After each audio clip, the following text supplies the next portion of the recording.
இதில் நம்ம விஜய் பற்றி பேசுகிறோம், விஜய் தரப்பு தாவேக்கா பற்றி பேசுகிறோம், பாதிக்கப்பட்ட மக்களை பற்றி பேசுகிறோம், நடுவில் நடக்கக்கூடிய அரசியல் பற்றி பேசுகிறோம்.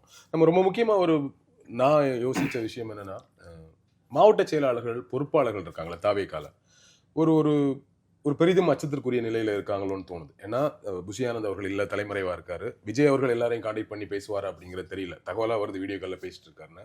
பட் விஜய் அப்படி ஒரு வேலை செய்வாரான்னு தெரில. நம்ப முடியாத தகவலாக தான் இருக்குது. ஆல்ரெடி மாவட்ட செயலர்கள் அரெஸ்டாக இருப்பது, புஷி ஆனந்த் தன்னுடைய ஜாமீன் பற்றி பேசும்பொழுது அதுக்கு பொறுப்பாளர் அவர் தானே, அவர் தான் கைது பண்ணிட்டீங்களேன்னு சொன்ன வாதம், இதெல்லாம் சேர்ந்து அவங்கள ஒரு அச்சத்தில் ஏற்படுத்தி இருக்கிறதா தோணுது. இல்லை உங்களுக்கு கட்சிக்கு உண்மையாகவே அப்படி ஒரு அச்சம் இருக்குமா, இல்லை விஜய்க்காக எல்லாத்தையும் தாண்டி வந்து நிற்பாங்களா?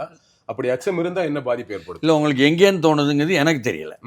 ஏன்னு கேட்டால் ஆளுங்கட்சிக்கும் நல்லது என்பதற்காக சொல்கிறோம். நம்ம சொன்னதெல்லாம் கேட்கணும்னு அவசியமே இல்லை. இல்லை, ஏன்னா அரசியல்வாதிகள் எப்போவுமே கேட்க மாட்டாங்க. நாம் வந்து கிரிட்டிக்ஸ் வந்து எல்லாரையும் விமர்சனம் பண்ணுவோம்.